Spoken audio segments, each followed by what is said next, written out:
तो जय हिंद साथियों, मेरा यूट्यूब चैनल भूतनी फिजिकल एकेडमी में आप लोगों का स्वागत है। एसएसजीडी 2025 के एग्ज़ाम में जो किस तरह के प्रश्न पूछे जा रहे हैं, तो आप लोगों का देखिए संभावित प्रश्न लाए हैं। कितने प्रश्न है? 50 आप लोगों को जीके जीएस करवाने जा रहे हैं। इस वीडियो में ज़रूर आप लोग देखिएगा किस तरह के सवाल पूछे जा रहे हैं और किस तरह के सवाल आ रहे हैं, उसकी आधारित मैं आप लोगों का इम्पोर्टेंट से इम्पोर्टेंट सवाल लाया हूं। किस टॉपिक से ज़्यादा सवाल पूछा जा रहा है वो टॉपिक में ज़्यादा इस वीडियो में लिया हूं। ज़रूर आप लोग देखिए अंतिम तक। तो शुरू करते हैं दोस्तों आज का ये सेशन। तो पहला जो सवाल है, राष्ट्रमंडल खेलों की शुरुआत किस देश में हुई थी? तो देखिए राष्ट्रमंडल खेलों की बात करो तो ये भी सवाल आप लोगों के लिए खूब इंपॉर्टेंट रहने वाला है। तो इसका सही जो आंसर रहने वाला है ऑप्शन नंबर ए, इंग्लैंड में शुरू हुई थी। ठीक है, अगले सवाल देख लेते हैं।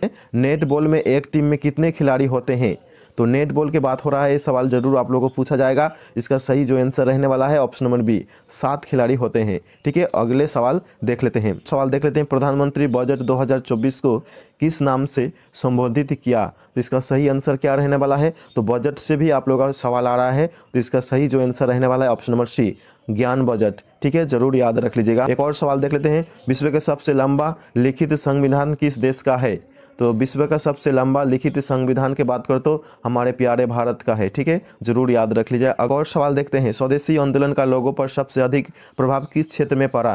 तो इसका सही जवाब क्या रहने वाला है? तो ऑप्शन नंबर सी इसका सही आंसर रहने वाला है, बंगाल में। तो स्वदेशी आंदोलन कब शुरू किया गया था? तो 7 अगस्त को शुरू किया गया था। 7 अगस्त 1905 को शुरू किया गया था। ठीक है, जरूर याद रख लीजिएगा। सवाल देख लेते हैं। निम्नलिखित में से कौन एक क्रिकेटर नहीं है? तो देखिए यहाँ पर क्रिकेटर नहीं है पूछा गया है, तो सभी लोग यहाँ पर देखिए option number B, option number C और ऑप्शन नंबर डी सभी क्या है? क्रिकेटर हैं। और जो ए ऑप्शन नंबर ए है, साइना नेहवाल, ये बैडमिंटन से संबंधित रखती है, एक महिला देखिए खिलाड़ी हैं जिनका देखिए जन्म हुआ था 1990 में हुआ था हरियाणा में। ठीक है, जरूर याद रख लीजिएगा। ये भी सवाल देख लेते हैं। बुद्ध पूर्णिमा जो गौतम बुद्ध के भक्तों द्वारा मनाई जाती है, निम्नलिखित में से किस राज्य में सागा दावा के नाम से जाना जाता है? तो देखिए ये सवाल प्रीवियस ईयर पूछा गया था। इसका सही जवाब क्या रहने वाला है? आप लोग भी कमेंट करिए। तो इसका सही आंसर रहने वाला है ऑप्शन नंबर ए, सिक्किम में मनाई जाती है। ठीक है, सवाल देख लेते हैं। रवि कृति ने निम्नलिखित में से किस चालुक्य शासक की प्रशस्ति की रचना की थी?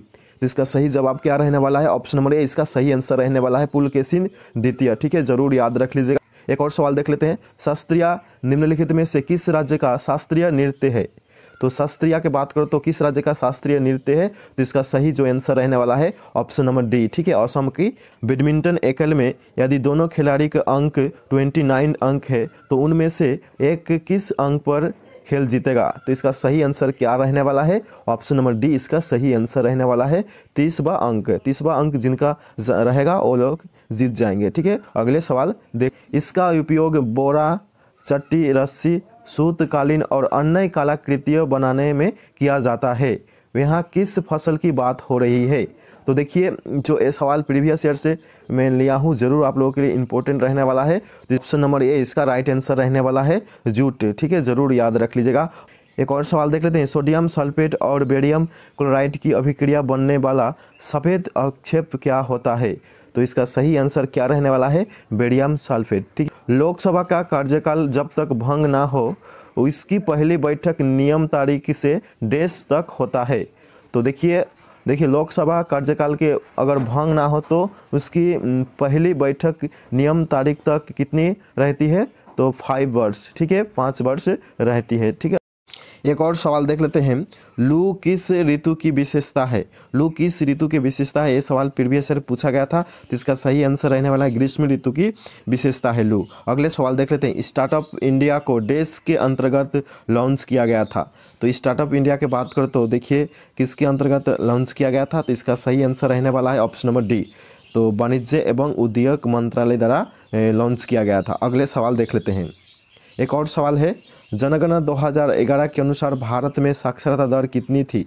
ये भी सवाल प्रीवियस ईयर पूछा गया था। इसका सही आंसर रहने वाला ऑप्शन नंबर बी, जरूर याद रख लीजिए। और सवाल देख लेते हैं। पवनों का देश कहे जाने वाले देश की पहचान करे। तो इसमें से कौन सा रहेगा? पवनों का देश के नाम से जाना जाता है, तो इसका सही आंसर रहने वाला ऑप्शन नंबर डी, डेनमार्क। ठीक है, जरूर याद रख लीजिएगा। अगले सवाल देख लेते हैं।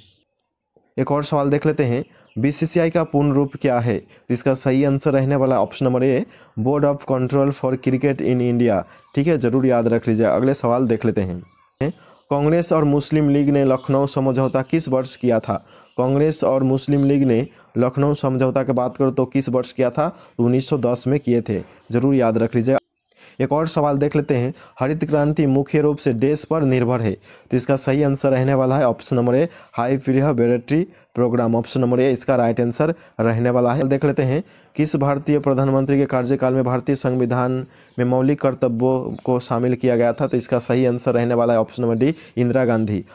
एक और सवाल देख लेते हैं, तिरुवातिरकली त्यौहार मुख्यतः निम्न में से किस राज्य में मनाया जाता है? तो इसका सही आंसर रहने वाला है केरल में मनाया जाता है। अगले सवाल देख लेते हैं, एक और सवाल देख लेते हैं, निम्नलिखित में से कौन सा त्यौहार अगस्त सितंबर में फसल की कटाई के मौसम में मनाया जाता है? तो इसका सही आंसर रहने वाला ऑप्शन नंबर डी, ओणम त्योहार। ठीक है, जरूर याद रख लीजिएगा। अगले सवाल देख लेते हैं, महात्मा गांधी राष्ट्रीय ग्रामीण रोजगार गारंटी अधिनियम, जिसे मनरेगा भी कहा जाता है, MGNREGA,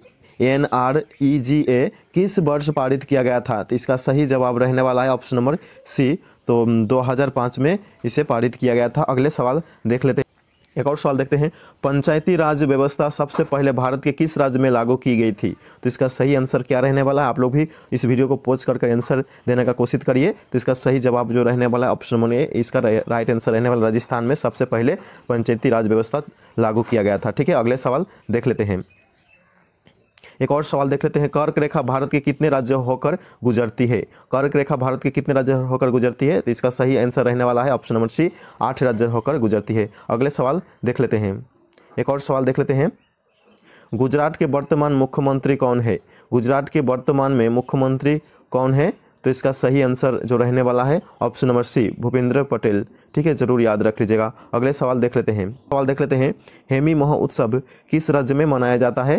तो इसका सही आंसर क्या रहेगा? आप लोग भी कमेंट करिए। इसका सही जो आंसर रहने वाला है ऑप्शन नंबर बी, इसका राइट आंसर रहने वाला है, लद्दाख में मनाया जाता है। अगले सवाल देख लेते हैं, टेस्ट क्रिकेट में तीसरा शतक बनाने वाले पहले भारतीय बल्लेबाज थे, तो इसका सही आंसर क्या रहने वाला है? Option number C, Virender Sehwag.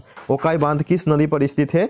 तो इसका सही आंसर क्या रहने वाला है? ऑप्शन नंबर बी, ताप्ती नदी पर स्थित है। अगले सवाल देख लेते हैं, एक और सवाल देख लेते हैं, लोकप्रिय नृत्य लाहो किस भारतीय राज्य से संबंधित है? तो इसका सही आंसर रहने वाला है मेघालय। ठीक है, अगले सवाल देख लेते हैं, उन जीवों का क्या कहा जाता है जो शिशु संततियों को जन्म देते हैं? तो इसका सही आंसर रहने वाला है ऑप्शन नंबर ए, जोरायुज। ठीक है, जरूर याद रख लीजिए। अगले सवाल देख लेते हैं, एलिफेंटा गुफाओं में संप्रदाय से जुड़े सेल चित्रों या रॉक आर्ट का संग्रह है सीप का। ठीक है, जरूर याद रख लीजिए। अगले सवाल देख लेते हैं, एक और सवाल देखते हैं, निम्नलिखित में से कौन सा फूल रात में खिलता है? तो इसका सही आंसर रहने वाला है एंजल्स ट्रम्पेट, जरूर याद रख लीजिए। अगले सवाल देख लेते हैं, 11वीं पंचवर्षीय योजना का मुख्य फोकस क्या था? तो इसका सही आंसर रहने वाला है ऑप्शन नंबर बी। ठीक है, जरूर याद रख लीजिए, शिक्षा और स्वास्थ्य। ठीक है, जरूर याद रख लीजिए। अगले सवाल देख लेते हैं, एक और सवाल देख लेते हैं, मध्य भारत में बत्सर विद्रोह देश में हुआ था, तो इसका सही आंसर क्या रहने वाला है? तो ऑप्शन नंबर बी, इसका सही आंसर रहने वाला है 1910 में हुआ था, जरूर याद रख लीजिएगा। देख लेते हैं, देश पंचवर्षीय योजना स्थिरता के साथ विकास के विशिष्ट उद्देश्य के साथ शुरू की गई थी, तो इसका सही आंसर क्या रहने वाला है? ऑप्शन नंबर बी, चौथी पंचवर्षीय योजना। तो चौथी पंचवर्षीय योजना की बात करें तो कब शुरू किया गया था? 1969 से लेकर 74 तक हुआ था। ठीक है, चला था। ठीक है, जरूर याद रख लीजिएगा। अगले सवाल देख लेते हैं, एक और सवाल देख लेते हैं, भारत की द्वितीय पंचवर्षीय योजना की समय सीमा क्या है? भारत की द्वितीय पंचवर्षीय योजना की समय सीमा की बात करो तो ऑप्शन नंबर बी इसका राइट आंसर रहने वाला है 1956 से लेकर 61, और पहला जो रहने वाला है 1951 से लेकर 56। देख लेते हैं, भारत के सर्वोच्च न्यायालय का उद्घाटन कब किया गया था? तो 28 जनवरी 1950 को शुरू किया गया था। ठीक है, चालू हुआ था। अगले सवाल देख लेते हैं, निम्नलिखित में से कौन मौर्य साम्राज्य का अंतिम राजा था? तो इसका सही आंसर रहने वाला है option number B, Brihadratha. Option number B इसका सही जवाब रहने वाला है। अगले सवाल देख लेते हैं, निम्नलिखित में से कौन सा लोक नृत्य जम्मू और कश्मीर से संबंधित है? तो इसका सही आंसर रहने वाला है ऑप्शन नंबर डी, कूद। ठीक है, जरूर याद रख लीजिएगा। अगले सवाल देख लेते हैं, निम्न में से क्या वर्ष 1950 में अपनाए गए मूल भारतीय संविधान का हिस्सा नहीं था? तो इसका सही आंसर जो रहने वाला है ऑप्शन नंबर ए, ठीक है, मूल कर्तव्य, ऑप्शन नंबर ए इसका सही जवाब रहने वाला है। अगले सवाल देखते हैं, इनमें से कौन सा भूकंपीय तरंगों का एक प्रकार है? तो इसका सही आंसर रहने वाला है पी तरंग। जरूर याद रख लीजिए, ये सवाल पूछा गया था। अगले सवाल देख लेते हैं, निम्नलिखित में से किस कलाकार को सोवियत लैंड नेहरू पुरस्कार प्राप्त हुआ है? तो इसका सही आंसर जो रहने वाला है ऑप्शन नंबर ए, पंडित बिरजू महाराज को, ठीक है, जरूर याद रख लीजिएगा। अगले सवाल देख लेते हैं, भोजन पकाने में प्रयुक्त ऊर्जा की पहचान करें। तो इसका सही आंसर रहने वाला है ऑप्शन नंबर डी, रासायनिक ऊर्जा, जरूर याद रख लीजिएगा। तो शुरू करते हैं, देखिए एक और सवाल देख लेते हैं, भारतीय ओलंपिक संघ का गठन किस वर्ष हुआ था? तो इसका आंसर आप लोग कमेंट बॉक्स में कमेंट करेगा, इसका सही जवाब क्या रहने वाला है। अगले सवाल देख लेते हैं, जनगणना रिपोर्ट 2011 के अनुसार किस भारतीय राज्य की साक्षरता दर दूसरी सबसे कम है? तो इसका भी आंसर आप लोग कमेंट बॉक्स में कमेंट करेगा, इसका सही आंसर क्या रहने वाला है। तो ठीक है, और सवाल देख लेते हैं, किस योजना के तहत 10,000 रुपये तक की ओवरड्राफ्ट ओडी सुविधा पात्र खातादारों के लिए उपलब्ध है? तो इसका सही आंसर क्या रहेगा, इसका भी जवाब आप लोग कमेंट बॉक्स में कमेंट करिएगा। सवाल देख लेते हैं, भारत में हरित क्रांति 1960 के दशक के अंत में देश में शुरू हुई थी। तो इसका सही आंसर क्या रहने वाला है, आप लोग कमेंट करिएगा, ठीक है। अगले सवाल देख लेते हैं, एक और सवाल है आप लोगों के लिए, शेर खान ने देश में चौसा में हुमायूं को हराया। तो इसका सही आंसर क्या रहने वाला है, आप लोग कमेंट करिए फटाफट से। तो देखिए जितने भी सवाल दोस्तों लाए थे आप लोगों के लिए खूब महत्वपूर्ण रहने वाला है, जिनका अभी एग्जाम नहीं हुआ है, तो ज़रूर इस सेशन को अपने दोस्तों के साथ शेयर करिएगा, और इस चैनल पर जो लोग नए हैं तो ज़रूर सब्सक्राइब कर लीजिएगा। तो मिलते हैं नेक्स्ट वीडियो में। जय हिंद, वंदे मातरम।